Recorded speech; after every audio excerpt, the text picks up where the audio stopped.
What did Jesus do? Well, Jesus, he did not come here to minimize your life.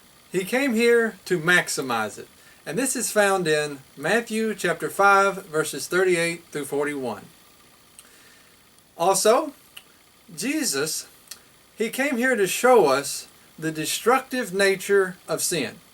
If you see here in this photo, you can see Jesus and the demon-possessed man. Now, what happened here was that there was a demon-possessed man who became demon-possessed because, of course, he had sin in his life, and that's what made a home for these demons. And they were dwelling inside him, and Jesus cast these demons out.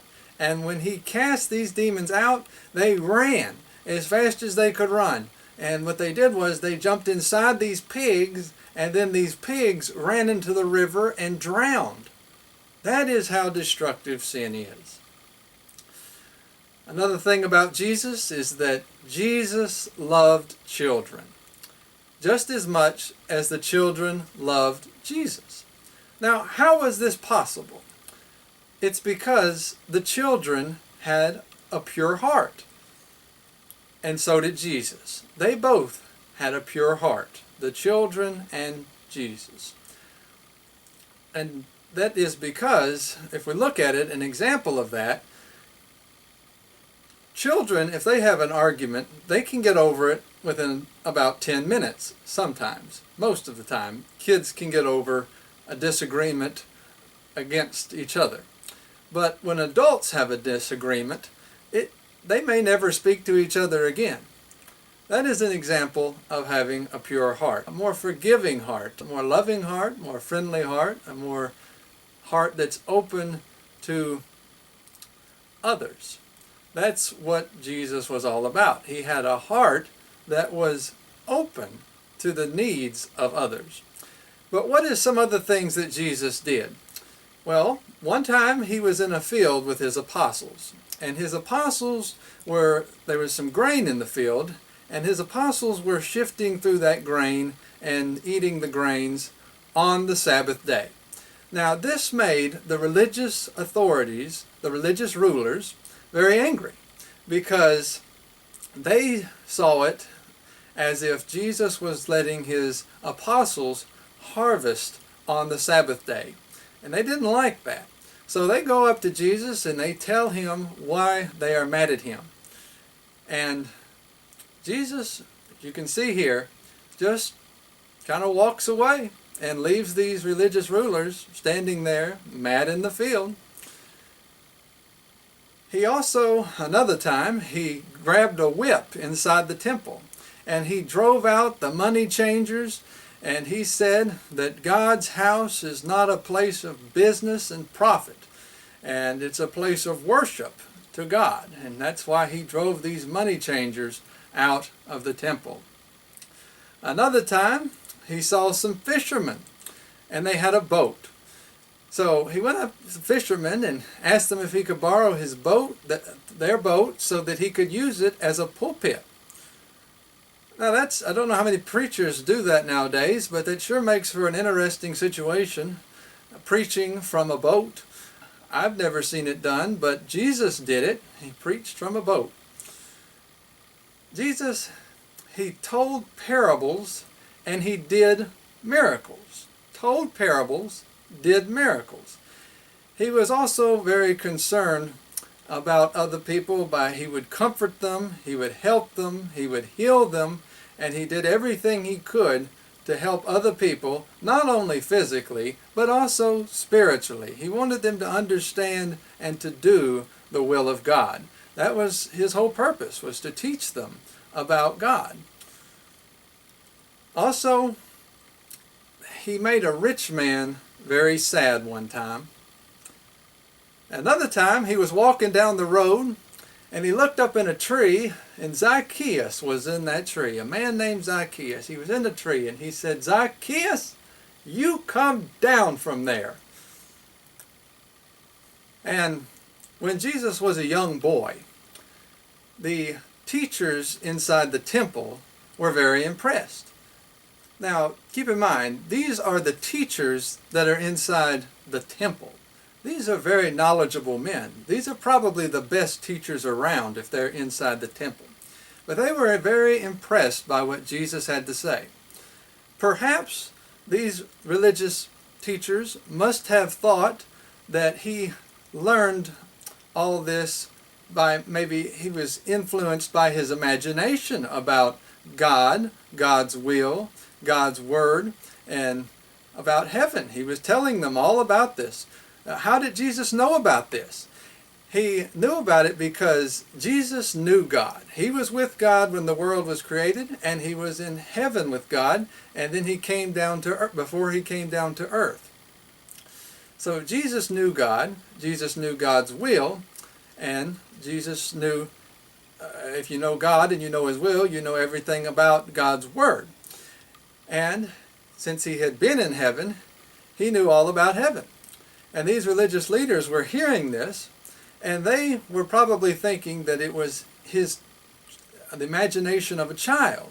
But in reality, Jesus was telling them the truth about God and about heaven and about God's word.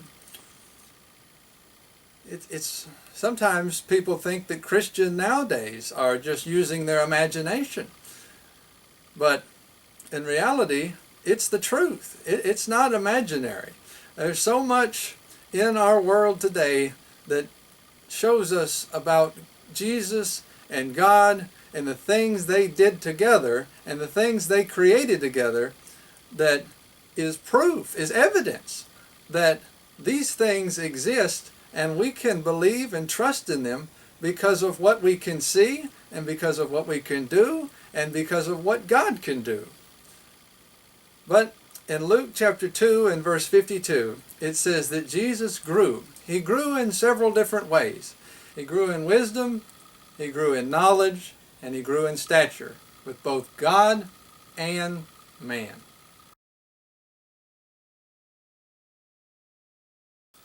His authority was unparalleled. By his command, the lame could walk, the blind could see, the dead were raised, and the sick were healed. And he was even raised from the dead. And it is by this authority that he established the Lord's Supper, for us to remember him upon the first day of the week. This is found in Matthew chapter 26, verses 26 through 29, and in Acts chapter 20, in verse 7.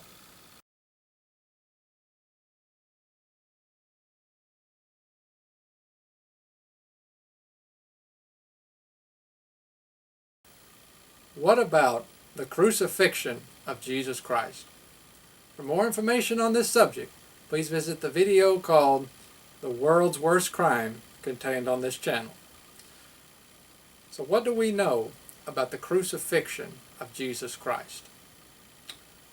Well, in order to understand it better, let's look at this image of this Roman centurion, because it does a great deal in showing us how terrible this day was. This man would have been miserable. Why?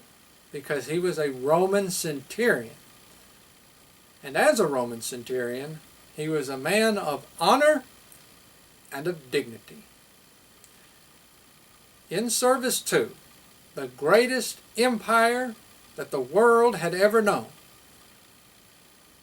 This Roman Empire was a civilization that was based on diversity, laws, justice, and civility among civilized men. And this man would have been miserable by being there that day. Why? Because nobody had found anything wrong with Jesus. He was innocent. Not even Pilate wanted to contribute to this event, nor did he want the credit for it. Pilate said, "I find no fault in this man." The crowd cried, "Crucify, crucify, crucify." Pilate then washed his hands and he said, "Look, my hands are clean in this matter. I don't want to contribute, and I don't want the credit for this event. I haven't found anything wrong with Jesus. But this man, the Roman centurion, would have been degraded by this event. Why? Because not only was this man a Roman centurion, he was also a Roman soldier. And as a Roman soldier, from the beginning of his career, he was trained, along with every other Roman soldier that was out there, that their number one job as a soldier of Rome was to protect Rome from its enemies. And Jesus is not an enemy. Jesus was not an enemy of Rome. As a matter of fact, Jesus was not even a threat to Rome. Because when Jesus was asked, he said, when the people asked Jesus, they said, who should we serve, God or Caesar? And Jesus said, you render unto Caesar that which is Caesar's, and you render unto God that which is God's. So Jesus was not an enemy, and he is not a threat to the Roman Empire. And he's innocent. This goes against everything this man had been trained. It goes against everything that he had spent his life doing. He had seen other people die for this empire that believed in laws, justice, diversity, and civility among civilized men. And yet we have an event like this happening. He had not only spent his life working, marching, laboring, sweating, bleeding. He probably had scars all over him that he had had because of his service to the Roman Empire that believed in these things and that he believed in. Apparently, he believed in them enough to be a Roman soldier and protect these laws and even risk his life or even willingly give his life to continue those rules of justice and civility in civilization to the Roman Empire and its beliefs. His whole life, his whole career, and as a Roman centurion, he would have helped in training other soldiers. What he had trained them is now not in accordance to the way things ought to be in Rome, because this is not at all the way a Roman soldier acts.